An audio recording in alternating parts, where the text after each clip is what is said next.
Dios les bendiga, iglesia. Buenos días a todos.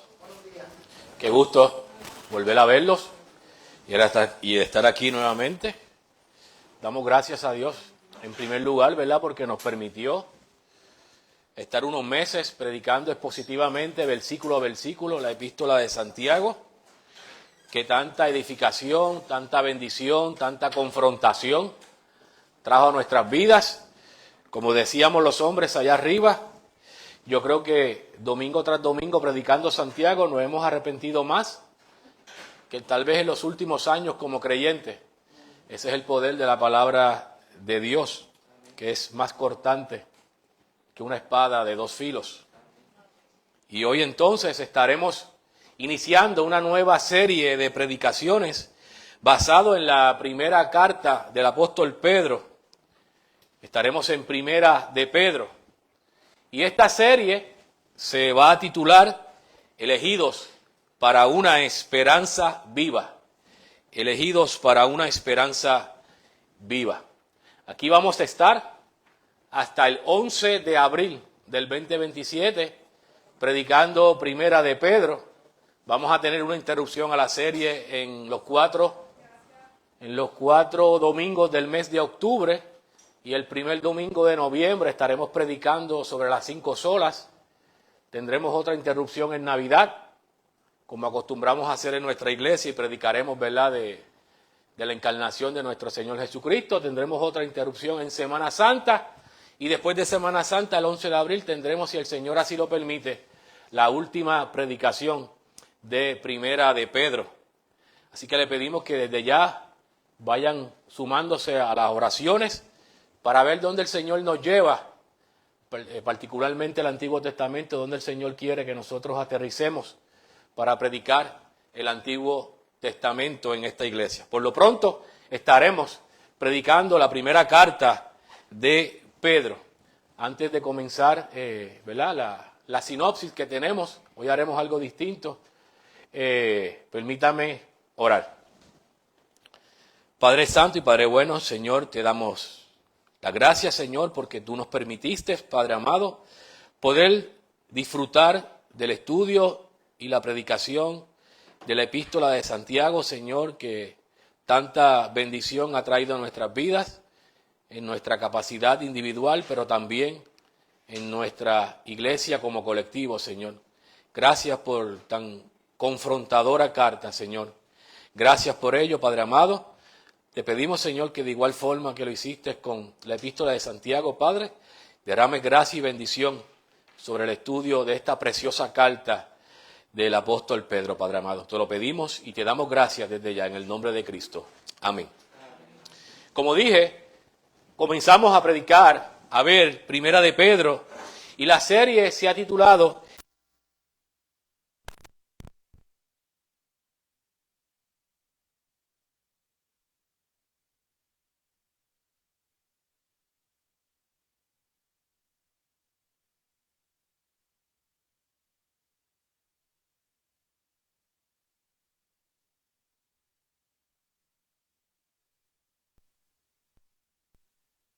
sobre la piedra de ángulo, que es nuestro Señor Jesucristo. Así que hoy no tenemos un versículo específicamente asignado para predicar, pero a la misma vez tenemos toda la carta para dar una sinopsis de lo que vamos a ver domingo tras domingo hasta el 11 de abril. Hermanos, el choque de la verdad con el error, el reino de las tinieblas con el reino de la luz, y los hijos de Dios con los hijos del diablo, produce inevitablemente un grave conflicto. Como dice MacArthur, por esto los creyentes han sufrido oposición, sufren rechazo, sufren desprecio, destierro, cárcel, maltrato, humillaciones y hasta la muerte. De lo que se trata principalmente la primera carta de Pedro es la realidad del sufrimiento en las vidas de aquellos que confiesan el nombre de Cristo como su Señor y Salvador. ¿Qué hace Pedro?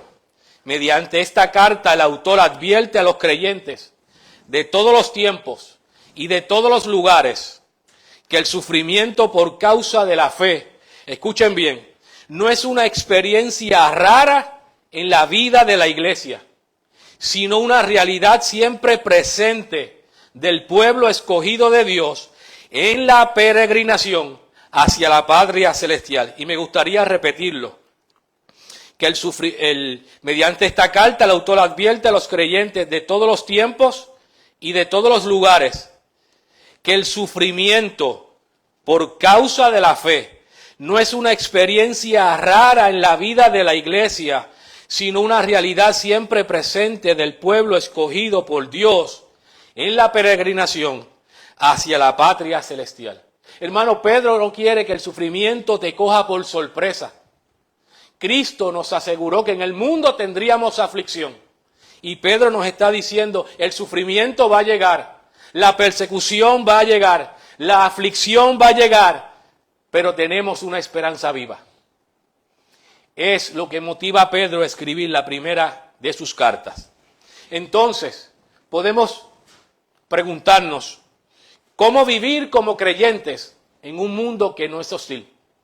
¿Cómo vivir como creyentes en este mundo que es antagónico y que es hostil a cada uno de los que confiesan su fe en Cristo Jesús? Primera de Pedro, entonces, nos enseñará algunas lecciones perdurables. Los creyentes, conforme lo enseña Pedro, podremos vivir con gozo, podemos vivir con esperanza y amor, aun cuando somos maldecidos, aun cuando somos burlados, abusados o discriminados por causa de nuestra fe. ¿Por qué? Porque hemos sido elegidos por el Padre para la salvación en Cristo y santificados por el Espíritu. Hemos sido elegidos por el Padre para ser salvados por Cristo su Hijo y santificados por su Espíritu. Lo vamos a ver el domingo que viene. Y Pedro nos va a decir que el creyente tiene una gran motivación para vivir de una forma santa a pesar de que el mundo es hostil. Y esta es la gran motivación que tenemos. Dios en su misericordia nos hizo renacer para una esperanza viva por la resurrección de Jesucristo de los muertos. ¿Para qué? Para una herencia incorruptible, para una herencia incontaminada e inmarcesible, reservada en los cielos para vosotros. Primera de Pedro, capítulo 1, versículos 3 al 4. Esa es la motivación. Tenemos una herencia asegurada por Dios en Cristo, reservada para disfrutarla en los cielos. Esa es la motivación para vivir santamente, aunque el mundo sea hostil. Pero Pedro no lo deja allí. Pedro nos da la motivación para vivir de forma santa, pero también nos da el ejemplo para poder vivir de forma santa. Y el ejemplo supremo sabemos quién es, y es nuestro Salvador y Señor Jesucristo. Y dice Primera de Pedro, capítulo 2, versículo 21, porque también Cristo padeció por nosotros, dejándonos ejemplo para que sigáis sus pisadas. Tenemos una motivación, tenemos una herencia segura y tenemos un ejemplo que es Cristo Jesús, que también padeció por nosotros para asegurarnos esa herencia reservada para nosotros en los cielos. Entonces, ¿quién es el autor de Primera de Pedro? ¿Por qué podemos decir que Pedro, el discípulo, es el verdadero autor de la primera carta de Pedro y no otra persona? Nuestro autor es aquel a que el Señor Jesucristo reprendió de la siguiente manera. Pedro, cuando la muerte del Señor ya era inminente y el Señor le dijo, subimos a Jerusalén y seré entregado por los fariseos a los gentiles, Pedro le dijo al Señor Jesús que no te acontezca tal cosa, ¿se acuerdan? Ante esto, Jesús reprendió a Pedro de la siguiente manera. Quítate delante de mí, Satanás. Me eres tropiezo, porque no pones la mira en las cosas de Dios, sino en la de los hombres. Mateo 16, versículo 23. Este Pedro, autor de esta carta, también es el que sacó una espada e hirió al siervo del sumo sacerdote, cortándole la oreja. Marcos 14, versículo 47. Por otro lado, luego del arresto de Jesús, cuando fue señalado de estar con Jesús, él le negó y dijo, no sé lo que dices. En otra ocasión, no conozco a ese hombre. Y en una tercera ocasión comenzó a maldecir y a jurar, no conozco al hombre. Y enseguida todos conocemos la historia. Y enseguida cantó el gallo. Mateo 26, 69 al 75. Ese Pedro es el mismo autor de esta primera carta de Pedro. Sin embargo, eso es con Cristo en su ministerio terrenal. Y ahora luego de la ascensión vemos un Pedro totalmente distinto. Luego de la ascensión predicó de la siguiente manera: vosotros, varones israelitas, oíd estas palabras. Jesús Nazareno, varón aprobado por Dios entre vosotros con las maravillas, los prodigios y señales que Dios hizo entre vosotros por medio de él, como vosotros mismos sabéis, a este, entregado por el determinado consejo y anticipado conocimiento de Dios, prendisteis y matasteis por manos de inicuos, crucificándole. Hechos 2, 22 al 23. Aquel que no quería que Jesús sufriera la muerte, ahora está consciente de que la muerte de Cristo fue por el consejo determinado de Dios. Ese que fue reprendido por Cristo es autor de primera y de segunda de Pedro. Entonces, podemos preguntarnos qué cambió en Pedro para pasar de ser un hombre temperamental, impulsivo, terco y cobarde, a pasar a ser un predicador del evangelio, con denuedo y un escritor bíblico. ¿Qué pasó con Pedro? La carne ciertamente era la misma, pero Pedro no era el mismo. Jesús había prometido: pero cuando venga el Espíritu de verdad, Él los guiará a toda verdad, porque no hablará por su propia cuenta, sino que hablará todo lo que oyere y os hará saber las cosas que habrán de venir. Juan 16, versículo 13. En Hechos 2 se narra la venida del Espíritu Santo. Pedro estaba entre los que estaba esperando el Espíritu Santo. Entonces podemos decir que la diferencia de Pedro, el Pedro antiguo, con el Pedro que escribe, es la gracia de Dios a través de la morada del Espíritu Santo. Pedro, antes del Espíritu Santo, veía la cruz como una tragedia. Pero luego de que el Espíritu Santo vino a él, vio los eventos de la cruz de una forma distinta. ¿Qué hizo el Espíritu Santo en Pedro? Le permitió ver la cruz, ver en la cruz la gloria de Dios, más brillante que nunca, porque Pedro comprendió que la cruz era necesaria para la inauguración del camino de la gracia, para el perdón, para la reconciliación con Dios y para la justificación para todos aquellos que depositen su fe en Cristo como Señor y Salvador. Eso cambió en Pedro. Y aquello que hace posible que Pedro sea un hombre distinto, mora en ustedes también. En ustedes y en nosotros como iglesia mora el Espíritu Santo, que nos hizo renacer de nuevo. En el contexto de la curación del cojo en el templo de la Hermosa, Pedro le dice al cojo: no tengo plata ni oro, pero lo que tengo te doy. En el nombre de Jesucristo de Nazaret, levántate y anda. ¿Se acuerdan de eso? Aquí se predicó. Y en otro contexto ahora, a nosotros Pedro nos puede decir exactamente de la misma manera que le dijo al cojo: pues de lo que tengo te doy. ¿Y qué nos está dando Pedro? Nos ha dado una carta para que recordemos que somos elegidos para una esperanza viva. Aquel que está lleno de Cristo por medio del Espíritu Santo nos enseña entonces cómo vivir para Cristo como peregrinos y extranjeros en esta tierra extraña, porque somos ¿qué? Linaje escogido por Dios, real sacerdocio, nación santa, pueblo adquirido por Dios, para que anunciemos las virtudes de aquel que nos llamó de las tinieblas a la luz admirable. Eso nos está dando Pedro, el apóstol de Jesucristo. Pedro está lleno de Cristo y nos está dando a Cristo a través de primera de Pedro. Entonces, ¿por qué decir que Pedro, el discípulo, es el autor? Veamos el saludo de la carta. Primera de Pedro, capítulo 1, versículo 1.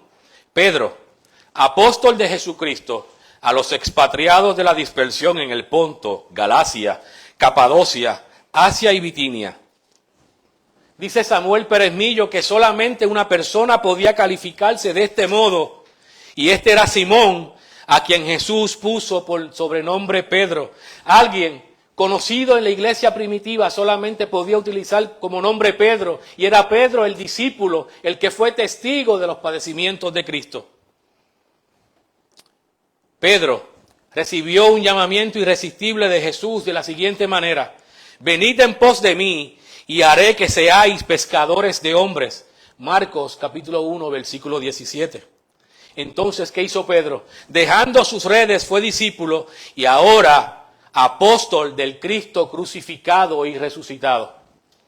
Formó parte del círculo íntimo de Jesús, lo que le permitió observar la transfiguración de Jesús. Mateo 17, versículos 1 al 12.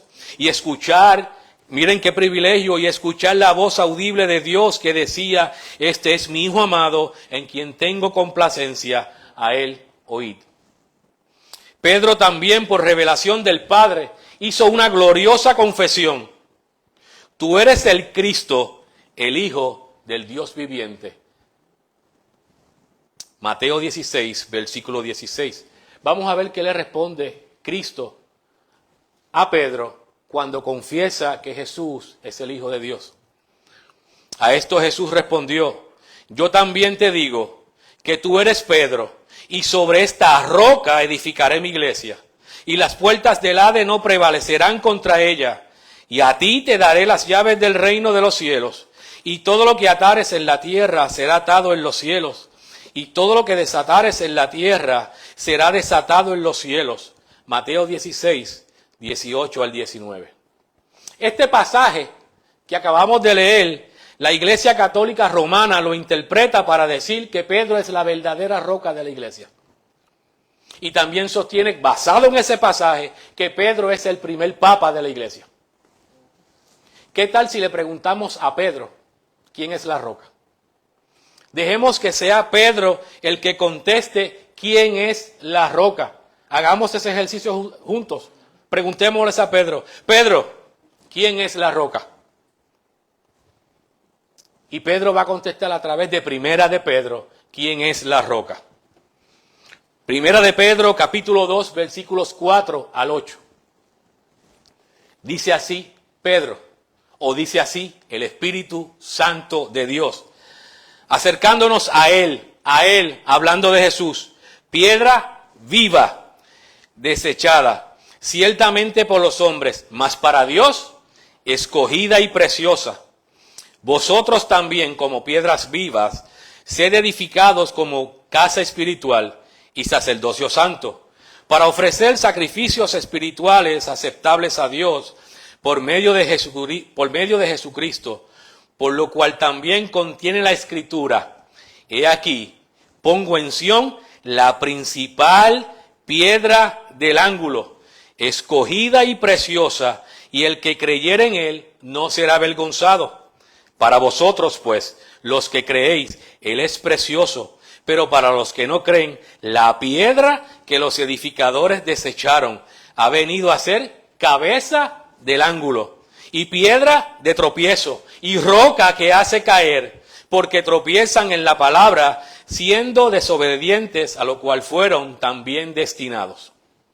Allí Pedro está utilizando a Isaías y los Salmos para decir quién es la piedra. Ese es Pedro escribiendo, pero ¿qué tal si escuchamos a Pedro en los discursos de Hechos para ver quién es la roca? Frente a los gobernantes y ancianos y escribas y el sumo sacerdote, Anás y Caifás, dijo Pedro, luego de que le prohibieran hablar de Jesús: este Jesús es la piedra reprobada por vosotros, los edificadores, la cual ha venido a ser la cabeza del ángulo. Por lo tanto, podemos decir que la piedra o la roca sobre la cual está edificada nuestra iglesia es el Señor Jesucristo y no es Pedro. Pero el Espíritu Santo no lo ha dejado allí. El Espíritu Santo en Marcos 12:10, Cristo es la roca. El Espíritu Santo en Lucas 20, 17, Cristo es la roca. El Espíritu Santo en Efesios 2, versículo 20, Cristo es la roca. En Primera de Corintios capítulo 3, versículo 11, Cristo es la roca. Y en Romanos 9, versículo 33, Cristo es la roca sobre la que está edificada nuestra iglesia.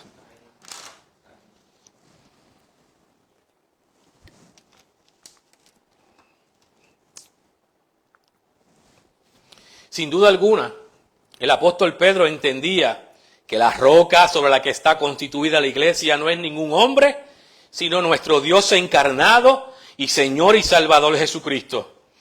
El autor también habla con autoridad y dice que es testigo de los padecimientos de Cristo. Primera de Pedro, capítulo 5, versículo 1, y Pedro fue testigo de los padecimientos de Cristo. Y en la segunda carta de Pedro dice, amados, esta es la segunda carta que os escribo, haciendo referencia a ¿qué? A Primera de Pedro. Pero también hay un lenguaje común entre Primera de Pedro y lo que recoge Lucas en el libro de los Hechos, en las predicaciones de Pedro. Veamos entonces en cuanto a la acepción de personas. Primera de Pedro, versículo 17, dice así en su carta, y si invocáis por Padre aquel que sin acepción de personas juzga según la obra de cada uno, conducíos en temor todo el tiempo de nuestra peregrinación. Pero en Hechos 10, versículo 34, Pedro dice, en verdad comprendo que Dios no hace acepción de personas. Vean la similitud de las palabras de Pedro en Hechos y en la primera carta. Primera de Pedro, capítulo 1, versículo 21. Y mediante el cual creéis en Dios, quien le resucitó de los muertos y le ha dado gloria para que vuestra fe y esperanza sean en Dios. Hechos 2:32, a este Jesús resucitó Dios. Hechos 3:15, Dios ha resucitado de los muertos a Cristo. Hechos 10:40, a este levantó Dios al tercer día e hizo que se manifestara. Por lo tanto, hay una similitud entre lo que dice Pedro en su primera carta y lo que recoge Lucas en Hechos, que Pedro ha dicho en sus predicaciones. Por último también, Pedro menciona a Silas y a Marcos, refiriéndose así a sus ayudantes apostólicos, cuyos nombres eran bien conocidos por la iglesia primitiva. Eso es por qué podemos decir que la carta propia de Pedro dice que Pedro es el autor. Ahora, ¿qué evidencia externa fuera de la carta tenemos para decir que Pedro, el discípulo, es el autor de esta carta? La iglesia primitiva nunca tuvo duda de que Pedro, el discípulo, es el verdadero autor de la carta. Eusebio, Ireneo, Tertuliano, Clemente, Orígenes, entre otros, sostienen unánimemente que Pedro, el discípulo de Cristo, es el autor de Primera de Pedro. Ahora vamos a ver a quién Pedro le está escribiendo. Vamos a ver los destinatarios. En Primera de Pedro, capítulo 1, versículo 1, surge que los destinatarios físicos, son los residentes en Ponto, en Galacia, en Capadocia, en Asia y Bitinia. Estas regiones formaban parte del Imperio Romano y hoy sería parte de lo que conocemos como Turquía. Pedro se está refiriendo a sus destinatarios como expatriados. Sin embargo, a poco más que comenzamos a leer la carta, hay base suficiente para creer que los destinatarios de Pedro no eran solamente físicamente expatriados. Pedro se está refiriendo a algo mucho más profundo que la expatriación física, sino que son espiritualmente expatriados. Y dice Pedro, amados, yo os ruego como extranjeros y peregrinos que os abstengáis de los deseos carnales que batallan contra el alma. Primera de Pedro, capítulo 2, versículo 11. Por lo tanto, los destinatarios de Pedro, ¿quiénes son? Son los creyentes de la iglesia del Señor Jesucristo, sin distinción de raza, sin distinción de nacionalidad y sin distinción de condición social. Entonces, tú que escuchas, si tú eres de Cristo, esta carta de Primera de Pedro es y está destinada para ti. Te recuerdo entonces que tú también eres peregrino y extranjero en esta tierra extraña, o como dice Pablo, mas nuestra ciudadanía está en los cielos, de donde también esperamos al Salvador y al Señor Jesucristo. Filipenses 3:20. ¿Te sientes que eres peregrino y extranjero en esta tierra extraña? ¿Te sientes de esa forma? Ayer hablábamos con un grupo de hermanos en San Germán. Ustedes han estado en una fiesta que ustedes están locos por dejar la fiesta y estar en su casa. Porque está aburrida, porque usted no se siente parte de eso, porque están hablando malo, porque todo el mundo está borracho. Pasa. Pues esa es la misma actitud que debe gobernar nuestras vidas en este mundo. Que estamos tan hastiados de este mundo que no es nuestro, que queremos estar en nuestra verdadera casa. Si verdaderamente somos peregrinos y extranjeros. Así que somos peregrinos y extranjeros. Peregrinos porque vamos camino a nuestra verdadera casa, y extranjeros porque vivimos en una casa que no es nuestra y en una tierra que no es nuestra. Vamos al contexto de la carta primera de Pedro. Pedro escribe su primera epístola en un contexto de persecución. Todas las predicaciones que ustedes van a escuchar aquí, hasta abril 11, tienen un contexto de persecución y sufrimiento. Esas predicaciones no pueden estar descontextualizadas de lo que estaban sufriendo los expatriados, a quien Pedro les está escribiendo. En 4 de los 5 capítulos, Pedro hace alusión a la persecución de los cristianos. Surge de la epístola que los creyentes están pasando tiempos difíciles, porque la minoría, los creyentes, experimentaban rechazo por parte del resto de la población. Por ejemplo, los esclavos cristianos soportaban sufrimientos injustos a mano de sus amos crueles. Mira cómo lo dice Pedro. Criados, estad sujetos con todo respecto a vuestros amos, no solamente a los buenos y afables, sino también a los difíciles de soportar, porque esto merece aprobación. Si alguno a causa de la conciencia delante de Dios sufre molestias padeciendo injustamente, pues qué gloria es si pecando sois abofeteados y lo soportáis, mas si haciendo lo bueno sufrid y lo soportáis, esto ciertamente es aprobado delante de nuestro Dios. Primera de Pedro, capítulo 2, versículos 18 al 20.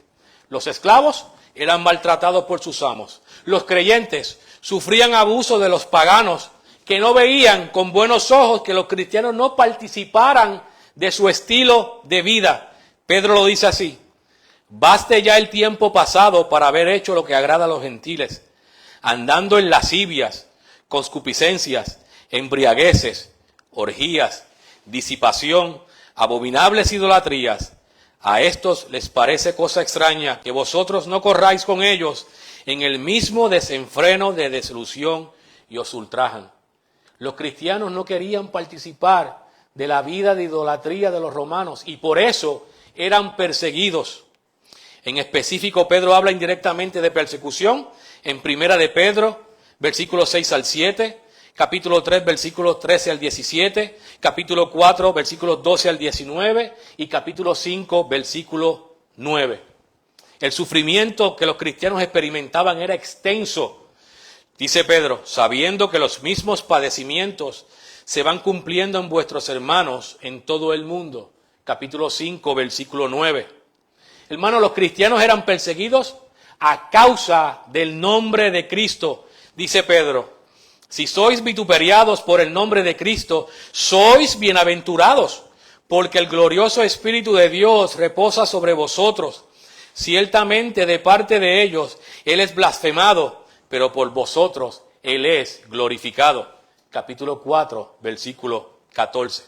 Entonces, la mayoría o la opinión mayoritaria de los eruditos que han estudiado Primera de Pedro dice que la persecución consistía en hostigamiento, en hostilidad, en discrimen local generado por parte de gente que odiaba a los cristianos. Pero Pedro está escribiendo cuando recién comenzaba a intensificarse la persecución.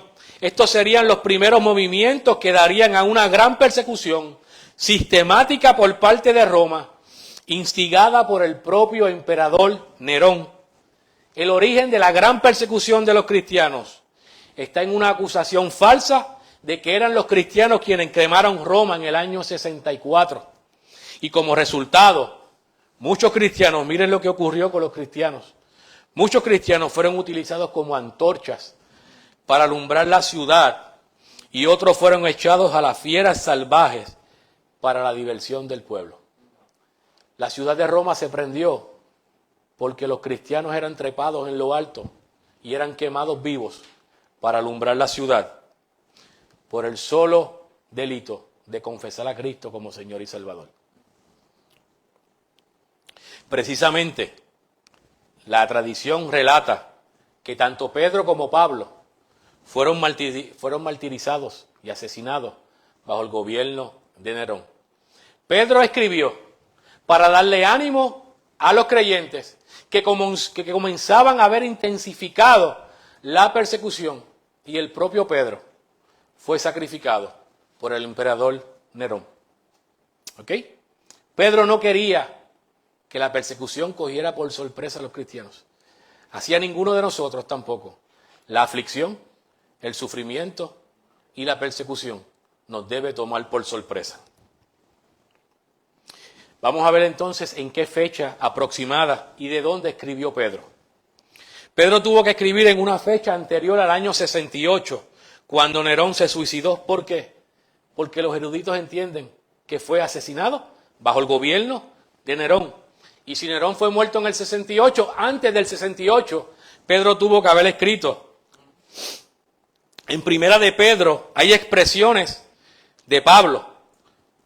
Pedro utiliza mucho a Pablo para escribir. Y si Pablo escribió Romanos en el año 58 y escribió las cartas de la prisión entre el 61 y el 63 después de Cristo, es razonable sostener que Pedro escribió estas cartas después que Pablo escribió, pero antes de que Nerón hubiese muerto. Pero como tampoco hay una expresión de Pedro sobre las antorchas humanas, debemos entonces poder concluir que razonablemente Pedro tuvo que haber escrito aproximadamente entre el año 63 y el año 64 después de Cristo. Y en el capítulo 5, versículo 13, Pedro dice así: la iglesia que está en Babilonia, elegido juntamente con vosotros, y Marco mi hijo, os saludan. ¿De dónde escribió Pedro? Babilonia. Es más probable un nombre secreto para referirse a Roma. ¿Por qué? Porque en Roma había ¿qué? Libertinaje e idolatría. Lo mismo que había en Babilonia en la época del Antiguo Testamento. Con la intensificación de la persecución, Pedro, dice MacArthur, tuvo cuidado de no poner en peligro a los cristianos en Roma. Por eso utiliza entonces desde Babilonia os escribo, para evitar, Pedro, poner en peligro a los creyentes, a sus lectores. ¿Cuál es el propósito con el que Pedro escribe su primera carta? El propósito de Pedro al escribir su primera carta es el transmitir un mensaje de esperanza y de ánimo en medio de la persecución. La palabra esperanza aparece 5 veces en toda la carta. Capítulo 1, versículo 3 y versículo 13 y versículo 21. Capítulo 3, versículo 5 y versículo 15. Pedro anima a sus lectores a estar firmes en la verdadera gracia de Dios frente a la persecución que ya estaban enfrentando. Con ese fin les recuerda que han sido escogidos por Dios para una esperanza segura de su herencia reservada en los cielos. Pedro también les recuerda las bendiciones y los privilegios que tienen sus lectores en Cristo y los instruye a vivir vidas santas en medio de un mundo hostil y les exhortó a seguir las pisadas de Jesucristo. Ese es el propósito con el que Pedro escribe la primera de las cartas. Vamos al tema principal de Primera de Pedro. Como hemos visto, el tema del sufrimiento se encuentra expuesto durante toda la carta. Al principio de la carta le dice a sus lectores: aunque ahora, por un poco de tiempo, si es necesario, tengáis que ser afligidos en diversas pruebas. Capítulo 1, versículo 6. Y en sus últimas palabras habla nuevamente de la brevedad del sufrimiento. Mas el Dios de toda gracia, que nos llamó a su gloria eterna en Jesucristo, después que hayáis padecido un poco de tiempo, Él mismo os perfeccione, afirme, fortalezca y establezca. Hermanos, el sufrimiento, aunque sea prolongado en nuestras vidas, será por un breve periodo de tiempo. si comparamos nuestro sufrimiento a la luz de la eternidad, siempre será por un poco, por un breve periodo de tiempo. Y nunca será inútil el sufrimiento en nuestras vidas, como veremos en la carta. Todo sufrimiento en la vida del cristiano tiene el propósito de conformarnos a la imagen de Jesucristo, nuestro Señor y Salvador. Pedro, además, quiere que entendamos que cuando sufrimos, no estamos pasando por circunstancias inútiles, sino que estamos siendo sometidos a prueba divina para la aprobación de nuestra fe. Ese es el objetivo de nuestro sufrimiento. Pedro lo dice de la siguiente manera: para que sometida a prueba vuestra fe, mucho más precioso que el oro, el cual aunque perecedero, se prueba con fuego, sea hallada en alabanza, en gloria y en honra, cuando sea manifestada Jesucristo. Por lo tanto, el tema del sufrimiento servirá de guía conductor a través de toda la carta, brindándole a esta primera carta de Pedro unidad y contexto literario. Vamos al contenido teológico de la carta. La doctrina de Dios. Pedro enseña de forma clara que hay un solo Dios en tres personas. Pedro ilustra con claridad que nuestro Dios es trino. Dios el Padre escoge a su pueblo. Jesucristo, Dios el Hijo, derrama su sangre por ellos, y el Espíritu Santo santifica al pueblo de Dios. Dice así: elegidos según la presencia de Dios Padre, en santificación del Espíritu, para obedecer y ser rociados con la sangre de Jesucristo, gracia y paz os sean multiplicadas. Primera de Pedro, capítulo 1, versículo 2. Y algunos atributos de Dios, escucha Edwin y Diana, que dice Pedro sobre Dios: la santidad, la bondad, la fidelidad y la gracia de Dios.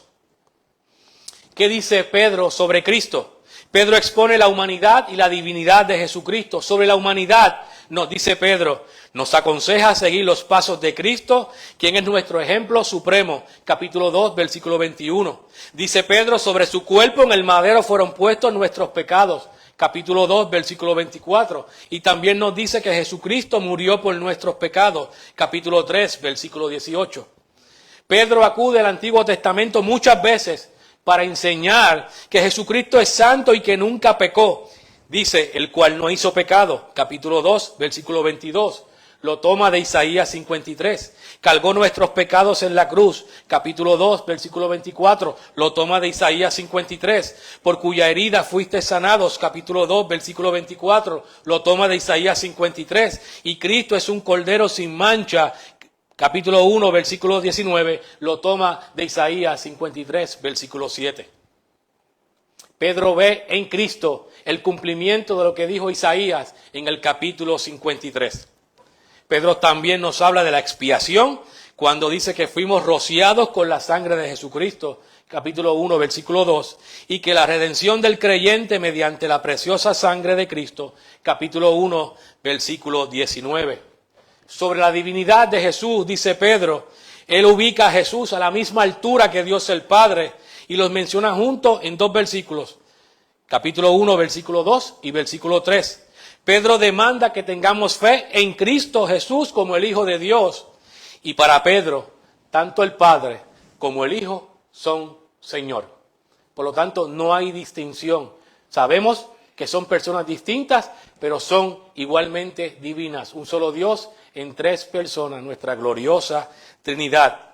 El Espíritu Santo, según Pedro, la obra del Espíritu Santo va desde la santificación de los escogidos, capítulo 1, versículo 2, a la predicción de los sufrimientos de Cristo y de las glorias que le seguirán, capítulo 1, versículo 11, hasta la guianza de los creyentes que predican el Evangelio, capítulo 1, versículo 12. Para Pedro, el Espíritu Santo no solo desempeña un papel activo en la resurrección de Jesucristo, sino que también como Espíritu de gloria reposa sobre cada uno de los cristianos que sufren. ¿Qué dice Pedro sobre la iglesia? Pedro no utiliza la palabra iglesia, no menciona la palabra iglesia. Sin embargo, Pedro describe el pueblo de Dios como escogido de Dios y extranjeros del mundo, capítulo 1, versículo 1. Dice que es sacerdocio real, nación santa, pueblo perteneciente a Dios. Y estos conceptos son los mismos que utilizó Dios para referirse al pueblo de Israel en el antiguo pacto. ¿Y por qué podemos afirmarlo? Al pueblo de Israel le fue revelado que era el pueblo escogido de Dios, Deuteronomio 10. Y en los términos descriptivos, sacerdocio real, nación santa, surgen de las instrucciones que Dios le dio al pueblo de Israel en el Sinaí.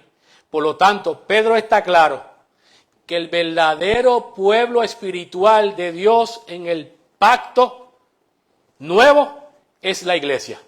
Pedro no tiene duda de que el verdadero pueblo de Dios, que en el antiguo pacto fue ilustrado por el pueblo de Israel, hoy el verdadero pueblo de Dios es la iglesia. Y si hoy usted forma parte de la iglesia porque usted es de Cristo, usted forma parte del pueblo de Dios. Y como pueblo espiritual, tenemos un pastor espiritual. Y este es Jesucristo, capítulo 2, versículo 25. Y es por ello que los pastores y ancianos de las iglesias le son responsables ¿a quién? Al príncipe de los pastores por el cuidado de sus ovejas. Capítulo 5, versículos 1 al 4. Entonces, ¿cómo Pedro ve los últimos tiempos? ¿Cómo Pedro ve la escatología? Visto el sufrimiento de los lectores de Pedro, podemos preguntarnos, ¿da Pedro alguna indicación de que ellos estaban viviendo en los tiempos postreros, en los cuales el regreso de Jesucristo es inminente? Pedro está claro en su expectativa escatológica, mas el fin de todas las cosas se acerca, sed pues sobrios y velad en oración. Primera de Pedro, capítulo 4, versículo 7. Esto es indicativo, iglesia, de que Pedro esperaba que Jesús vuelva pronto. Para Pedro, tanto él como sus lectores están viviendo los últimos días. Él alienta a los creyentes que sufren a decirles, sino gozaos, por cuanto sois participantes de los padecimientos de Cristo, para que también en la revelación de su gloria os gocéis con gran alegría. ¿Tienes tú la misma expectativa de Pedro? ¿Crees verdaderamente que estamos viviendo en los últimos días? Porque esto no es nuevo para Pedro. Acabamos de estudiar Santiago. Santiago tenía la misma expectativa. Pablo tenía la misma expectativa. Juan tenía la misma expectativa. La iglesia primitiva tenía la misma expectativa. Hoy no podemos ser distintos nosotros. El Dios es inmutable, es el mismo. El evangelio es el mismo. La expectativa debe ser la misma.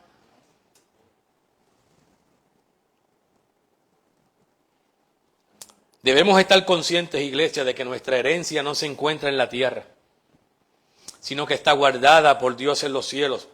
Primera de Pedro, capítulo 1, versículo 4.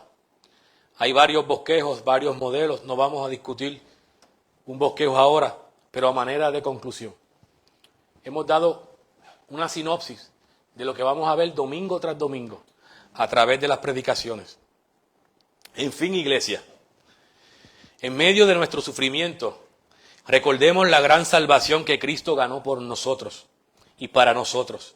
Descansemos que en Cristo nuestra salvación es segura. Contemplemos que a través de los sufrimientos nuestra fe está siendo probada para su fortaleza. Nuestra salvación fue anunciada por los profetas del Antiguo Testamento. Nuestra fe fue anunciada y nuestra salvación fue anunciada por los apóstoles de Jesucristo. Y como consecuencia de la gran salvación que disfrutamos, nuestra prioridad debe ser glorificar a Dios con una vida santa. Debemos desear como niños pequeños la leche espiritual no adulterada que es su palabra. Tengamos conciencia de que somos una nación santa y un real sacerdocio. Cuando estemos sufriendo, recordemos el ejemplo de Jesucristo. Vivamos con honor delante de los que no creen, sometiéndonos a los gobiernos, a nuestros superiores, y cumplamos con nuestros deberes conyugales. De esta forma tendremos una buena conciencia frente a Dios. Cuando estemos padeciendo, debemos asegurarnos que ese padecimiento sea por hacer el bien. Ciertamente, iglesia, ciertamente sufriremos, pero mientras estemos sufriendo, recuerda que pues para esto fuisteis llamados, porque también Cristo padeció por nosotros, dejándonos ejemplo para que sigáis sus pisadas. Las pisadas de Cristo, iglesia, lo pasaron por la cruz. Las pisadas de Cristo lo pasaron por la tumba. Las pisadas de Cristo lo ocultaron por 3 días. Pero las pisadas de Cristo no se detuvieron ni en la cruz ni en la tumba. Él fue resucitado y ascendió en gloria a los cielos y está sentado a la diestra de Dios hoy. Y si tú estás en Cristo, te aseguro por la autoridad que nos da la palabra de Dios, que tú también pasarás por la cruz de la aflicción. Tú también pasarás por la cruz del sufrimiento y tú también pasarás por la cruz de la persecución. Sin embargo, Pedro dice, el Espíritu Santo dice que esto será por un breve periodo de tiempo. Algún día, seremos exaltados en gloria y estaremos con nuestro Salvador por una eternidad. ¿Ok? Y esto solo por gracia. ¿Saben por qué? Porque fuimos escogidos, fuimos elegidos para una esperanza viva. Amén. Amén. Gracias. Oramos. Padre Santo y Padre bueno, Señor, te damos las gracias, Padre, por la primera carta de Pedro, Señor. Gracias por tu Espíritu Santo que inspiró a Pedro, Señor, a escribir esta preciosa carta, Señor, para recordarnos que vamos a sufrir persecución, que vamos a sufrir maltrato, Señor, que tendremos aflicción. Tu Hijo lo prometió. No debe ser nuevo para nosotros, Señor, pero nuestra mente finita, Señor, lo olvida con mucha prontitud. Pero nosotros, distinto al mundo, tenemos esperanza, Señor, porque hemos sido elegidos por ti, hemos sido salvados por Cristo, porque hemos sido rociados con la preciosa sangre de Cristo y estamos siendo santificados por tu Espíritu Santo, Señor. Que no se nos olvide nunca y tengamos la actitud siempre de que somos peregrinos y extranjeros en este mundo hostil, Señor. Que sufriremos ciertamente, Señor, pero tenemos una esperanza porque tenemos una herencia que ha sido reservada y preservada por ti en los cielos para nosotros, Señor. Que tenemos una gran motivación para vivir de forma santa en este mundo hostil, pero que también nos dejaste el ejemplo de tu Hijo amado, Señor, para que sigamos sus pisadas. Y estamos seguros que sus pisadas lo llevaron de la humillación a la gloria, Señor. Y a todos aquellos que por fe sigan las pisadas de Jesucristo, Señor, estamos convencidos que esas pisadas nos llevarán también de la humillación, Señor, a ser exaltados en gloria en el día de Jesucristo. Te damos gracias por esta tremenda carta, Padre amado. Te pedimos por las predicaciones y por los predicadores que estarán aquí, Señor, predicando domingo tras domingo, Señor. Esta carta de fe, de esperanza y amor, Señor, que sea para nuestra bendición, para nuestra edificación, para nuestra fortaleza, Señor. Te lo pedimos en el santo y en el poderoso nombre de Cristo. Amén.